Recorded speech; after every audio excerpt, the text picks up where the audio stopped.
Hello, my name is Robert Shupe. I'm the director of Palmdale City Library, and today I'm going to share a very special story, a story that's very special to me with you. And I want to give you a little bit of background about this story pertaining to my life. Way back when I was between the ages of 19 and 21, I actually lived in the land of Denmark for those 2 years. I was serving a mission for my church at that time. I got to live there among the Danish people, learn the Danish language. It was very special to me for many reasons.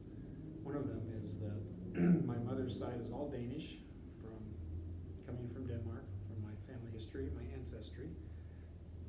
And on my dad's side, there are some Danish lines as well.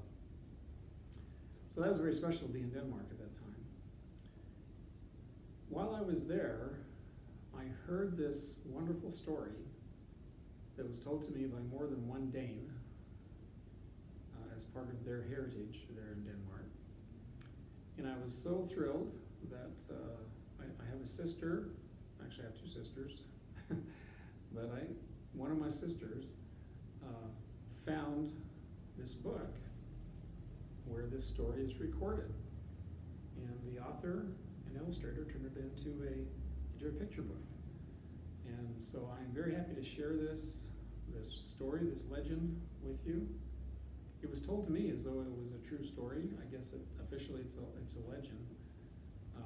The people that told me about it in Denmark, they believed that it was true. I'll let you decide. It is a wonderful story either way. So with that, hope you enjoy this. This is called The Yellow Star, The Legend of King Christian X of Denmark, by Carmen Agra Deedy, illustrated by Henry Sørensen. That's how you say in Danish, is Sørensen. Here we'd say Sorensen, but in Danish it would be Sørensen.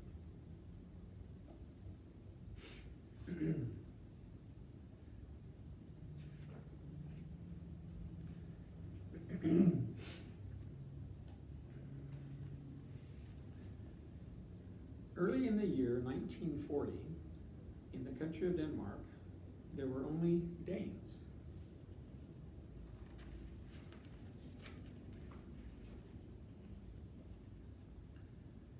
Tall Danes, stout Danes, old Danes, silly Danes, cranky Danes, and even some great Danes. But no matter how different from each other they were or seemed, the Danes held one thing in common. All were loyal subjects of their beloved King Christian.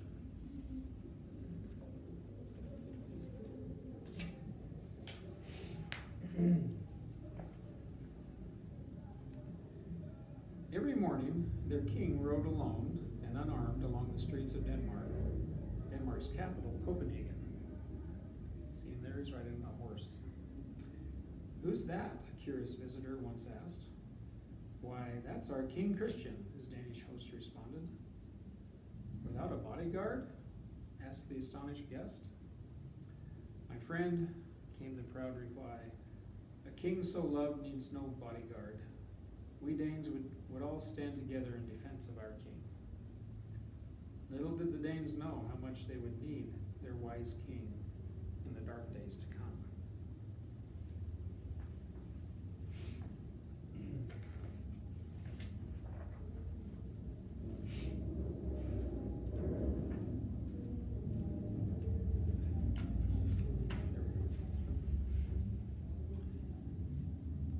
Like a fierce storm, war was spreading across Europe, and even good King Christian was powerless to stop it. Soon, Nazi soldiers gathered like dark clouds at the Danish border. Their arrival in Copenhagen brought food shortages, curfews, and a new flag, which was hung at the palace. The flag stood for war and fear and hatred. The Danes watched and waited to see what their king would do. King Christian sent a Danish soldier to remove the flag.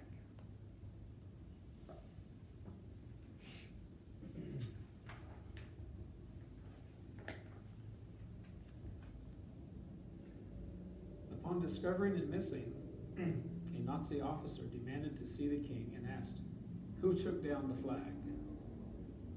"I sent a soldier to remove it," replied the king. "Oh, you did you? Well, tomorrow another will fly in its place," the officer boasted. "Then tomorrow I will send another soldier to remove it," countered the king. "And I will have that man shot," threatened the Nazi. Leaning forward, King Christian said evenly, "Then be prepared to shoot the king, for I will be that soldier." The Nazi flag did not fly from the palace again.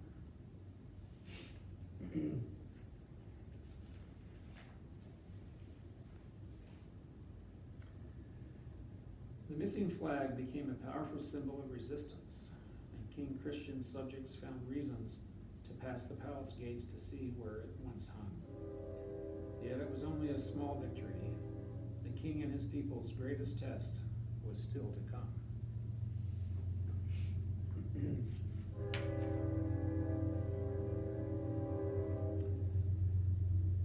Terrible news arrived quietly with leaflets that fluttered down on the city of Copenhagen.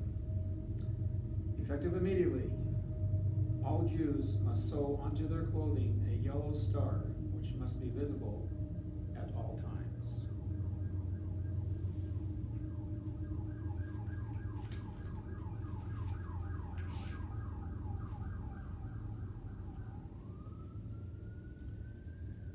The people of Denmark were frightened. They had heard terrible stories. In some places, once Jews wore the yellow star, they were taken away and not heard from again. As before, the people looked to their king.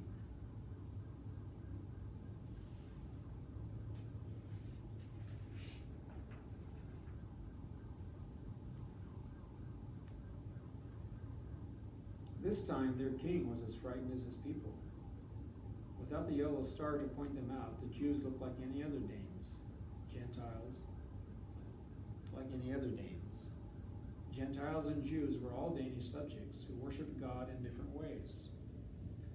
If King Christian called on the tiny Danish army to fight, Danes would die. If he did nothing, Danes would die.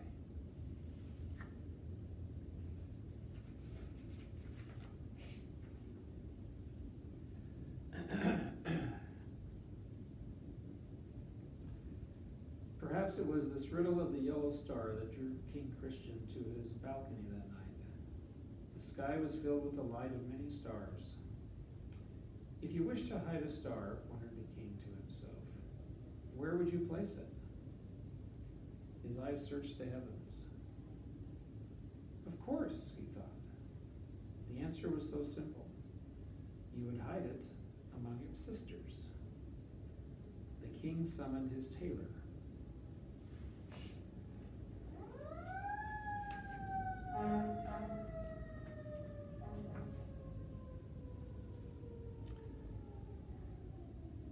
The tailor arrived and listened to the king's surprising request. We only have an hour before I ride at dawn, the king said urgently. Can you complete this task in time? Yes, your highness. I'll begin immediately. The tailor bowed respectfully. And you do understand what this means, the king insisted. I do, your highness, as will all your subjects, he answered with pride. I trust they will, whispered the king, placing as much faith in his Danish subjects as they had in him.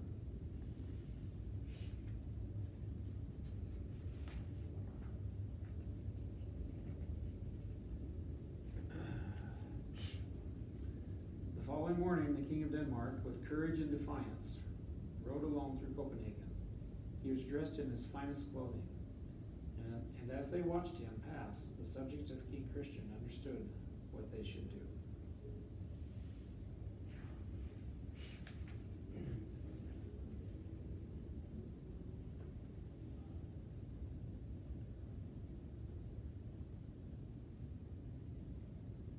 And once again, in the country of Denmark, there were only Danes. So can you see that all of the Danes were yellow stars. So King Christian had a yellow star placed on his uniform. The other Danes in Copenhagen saw that. They started wearing yellow stars as well, so that the Jews could not be identified by the Nazis. I love that story.